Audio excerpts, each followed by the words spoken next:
Hey, welcome back to the channel. This is the most disturbing videos on the internet today. Let's dive in. Under the waves is where we belong. So today we're reacting to some truly terrifying Skinwalker footage found on the internet. The user Foul Mitten Outdoors lives in the forest completely alone and started to hear something bizarre outside his house, so he took a closer listen. Take a look. For whatever reason, they're pretty close to the house this morning. Just out of sight, like usual. The way he talks about the creature makes it seem as if he's had experiences with it before, and that would soon prove to be true in this footage he takes later in the night. It's staring at me. They followed me home from the gifting rock. It's about 1 o'clock in the morning right now. I think I don't know what to do. But they followed me home, and it is absolutely staring at me right now. Just when you think things couldn't get worse, he goes to bed and later hears something on his roof that his family also hears. Take a look. Well, she just woke me up again and said she heard it on the roof, and this time so did I, so you can get out there and have a look.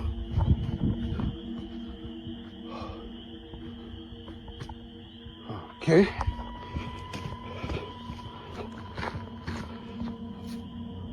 Oh, damn.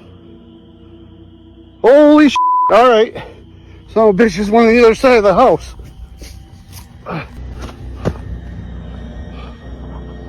What the hell?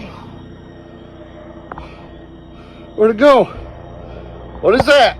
If I'm being honest, a lot of this footage looks extremely real, and something about it sends chills down my spine. If it's a hoax, it took a lot of effort to make a video this good, so what do you guys think down below? So today we're reacting to some truly terrifying Skinwalker. Vertebrae was on top of the roof. How terrifying. And now I looked at him, then looked away. He's fighting gargoyles out on his homestead. What would you do if that was your homestead? Some type of unknown entity caught from a cruise ship balcony off the Gulf of Mexico. What in the hell is that? Did you see that? Oh my god! Oh my god, it just went straight to the water. Oh my gosh. Hold on. Where'd it go? I still see glowing in the water. It's going I've heard that. What in the hell? What? This was a USO, an unidentified submerged object. These things go out to the outer lands. In order to go out to the outer lands, you need a vehicle that can fly and be submersible, according to legend. Is that? Did you see that? Oh my god! Oh my god, it just went straight to the water. Oh my gosh. Hold on. Drop your thoughts in the comments below. What was that?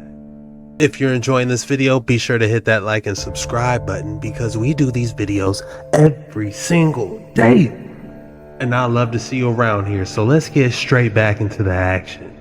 Something otherworldly. What is going on? The static of light. It's pulsating as I'm looking at this a little closer. We're looking at something charged up in the sky, and it's kind of spitting out these extremities of a distortion of light. And then you see the pink and hues and different colors that explode from this energy right there. Interesting stuff. It's distorting the atmosphere. Wild footage out of South Korea. Is this some sort of a new tech or something otherworldly coming into our skies, just kind of revealing itself as something new? Because if you've ever seen anything like this, you let us know, because this is the first here right at Third Phase. I think this is definitely something that has entered our atmosphere from outer space. And, you know, it definitely seems like a huge charge of energy. Just look at all the color projections of light coming out of it. I mean, this is probably the biggest charge of energy I've ever seen. Of this static of light. It's definitely emitting some type of beam shooting out of it. Crazy stuff. What is this? Drop your thoughts in the comments below. UFO chase sighted or being followed by a helicopter.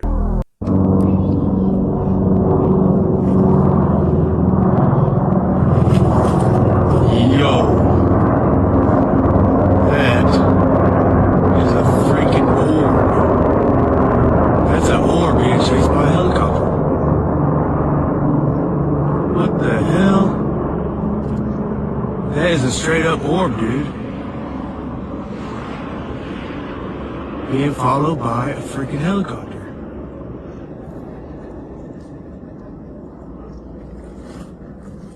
What the hell? I just now pulled up. Smells like something's burning. That is nuts. What if they're escorting that thing straight to some underground base?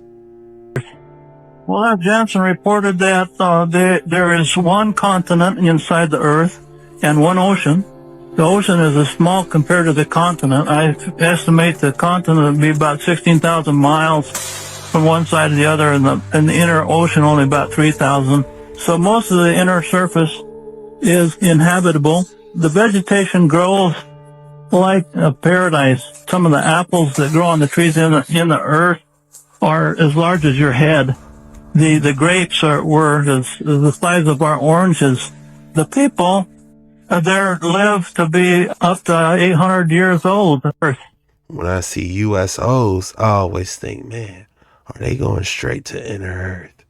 Want to hear a cryptid story? I would love to hear a cryptid story. The more research I do, the more identical they are. So again, we have two hunters who are out in South Carolina. These are avid woodsmen. They're camping, they're sitting at the fire, and as they're winding down, they begin to hear what sounds like drumming. Something's like with force hitting something. They start to get up, and before they see anything, like every other story, they smell something. Just Bigfoot. It's like swamp and rotting flesh. They use the descriptor copper, kind of like a blood-like copper-like smell. They put a flashlight up and immediately glowing eyes, tall humanoid creature, long arms to the ground, and they freeze in fear. And the thing like postures up, dude, pulls his gun, fires a shot, hits it, and it lets out the loudest roar they've ever heard. After getting hit, it doesn't stop. It keeps running at them, and they get in the truck, and the proof that they have is the tailgate of this truck has claw marks through the back of it, but instead of just being like punched, it looks like tinfoil that's been peeled back. Oh my gosh. But this thing with glowing red eyes and the brake lights chased them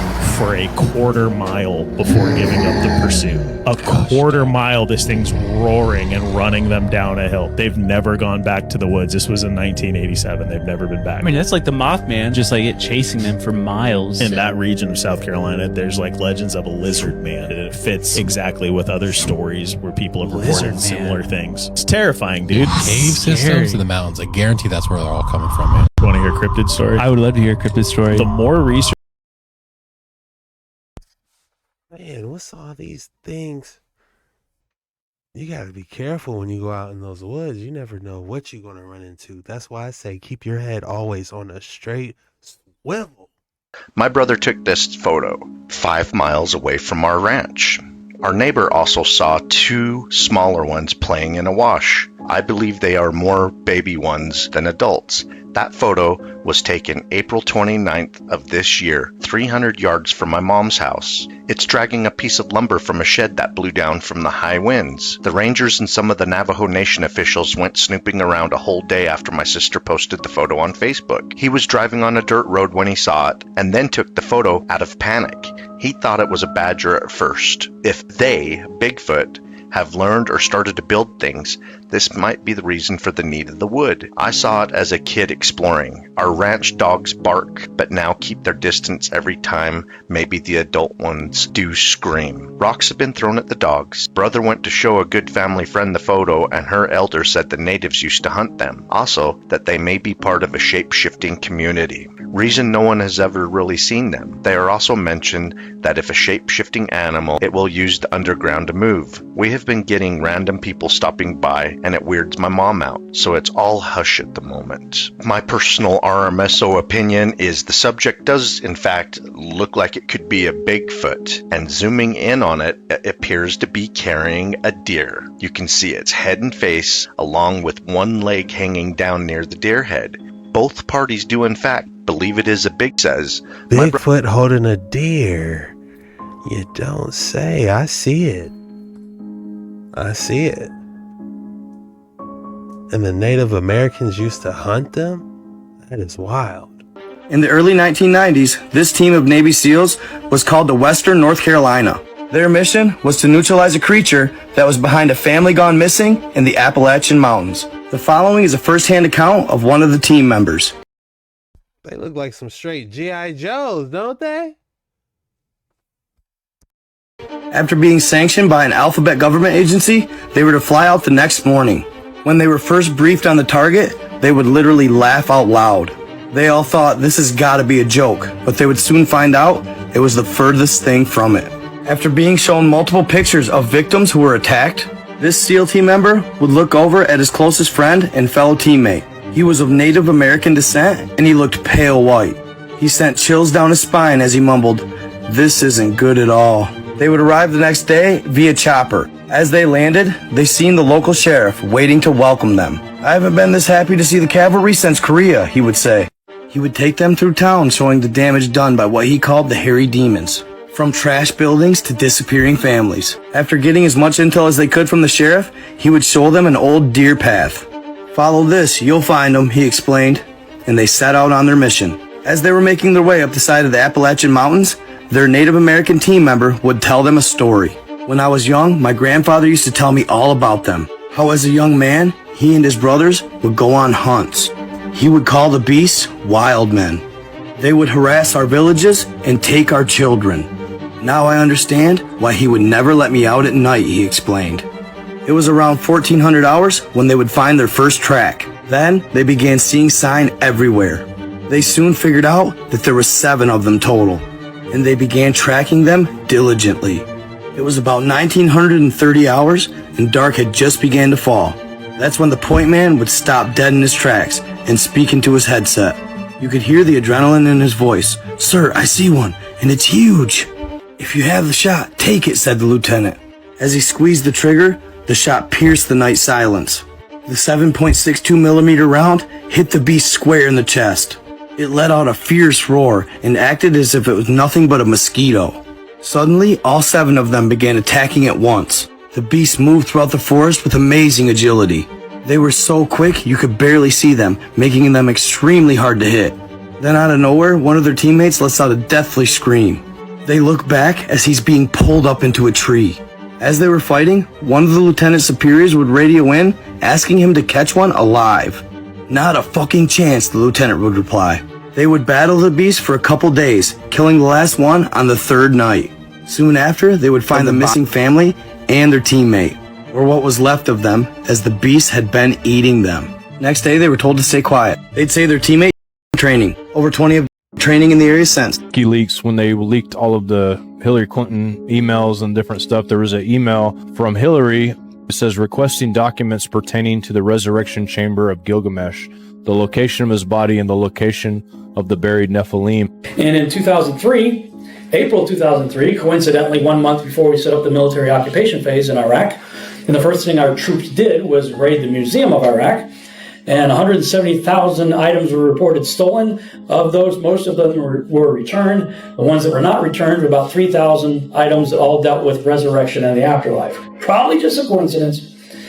That's right after they found the tomb of Gilgamesh.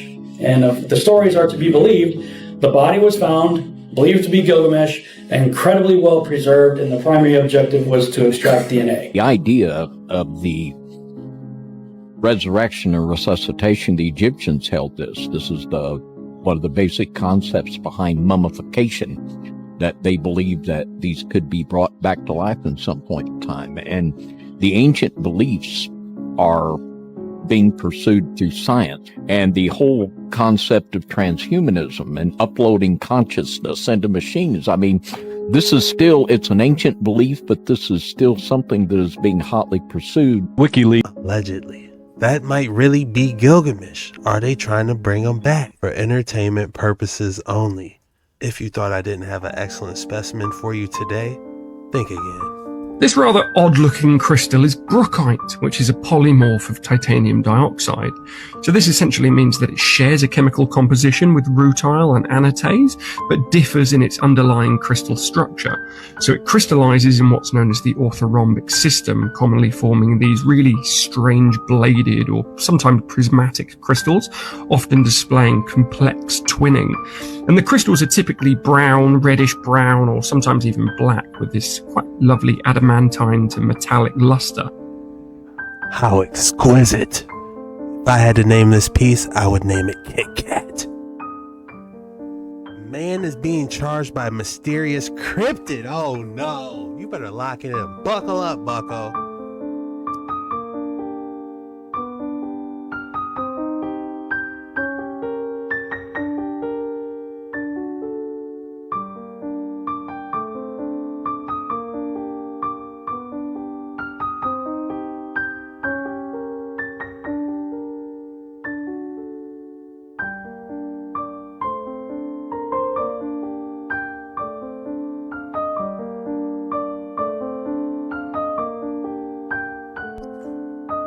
Yeah, I wouldn't have been filming. I would have dropped the camera and would have been sprinting. That thing is creepy. In 1991, during a survey at a coastal cave in the Philippines, archaeologists found something remarkable. During the exploration of Ayub Cave, the team were looking for Pacific War treasures, but what they uncovered turned out to date back a lot further. A total of 29 anthropomorphic burial jars were found, containing the remains of the first inhabitants of this region, known as Mindanao. Radiocarbon dating and examination of the pottery suggested that the site dated back approximately 2,000 years. According to Eusebio Dison, head of the archaeological team, these types of burial jars are remarkably unique and intriguing, and up to now have not been found anywhere else in Southeast Asia. Those faces were absolutely terrifying. They couldn't craft anything more pleasant to look at? In this video, we have Erlo. He's hiking through the woods when he hears something terrifying. He doesn't have any idea what made the noise that frightened him, and he leaves quickly. Let's watch. So it's better hidden. This could perhaps work.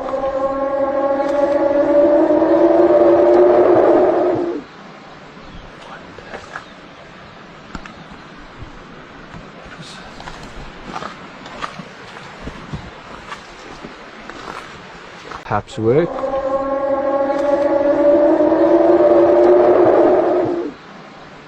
That sounded like a straight Nephilim. I have no idea what that was. That was not an animal. I think I'm gonna leave. Hello ran into a Nephilim.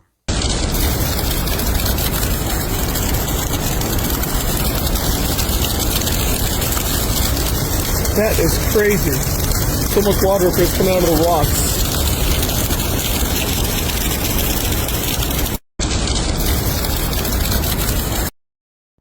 That is water straight gushing out of the rock.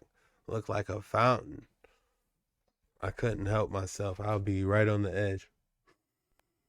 Carved high into the cliffs of Amasya, Turkey, the tombs of the Pontic kings stand as a stunning tribute to a lost kingdom.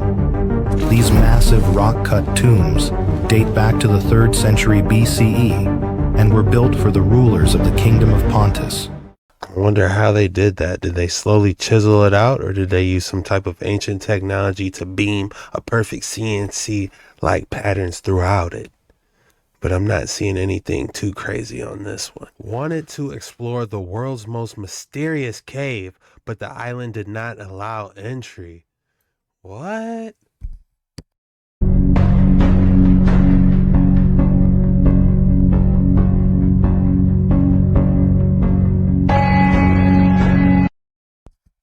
As I went along, everything seemed to be going well, as the waves seemed to be quite calm.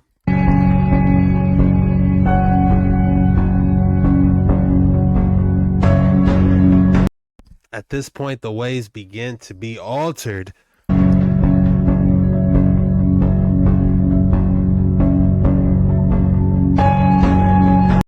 It has become difficult to keep rowing.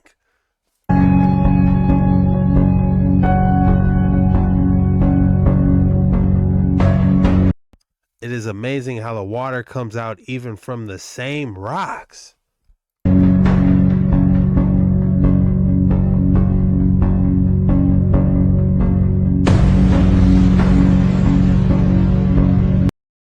Here it is. is already entering closer to and closer to the unknown.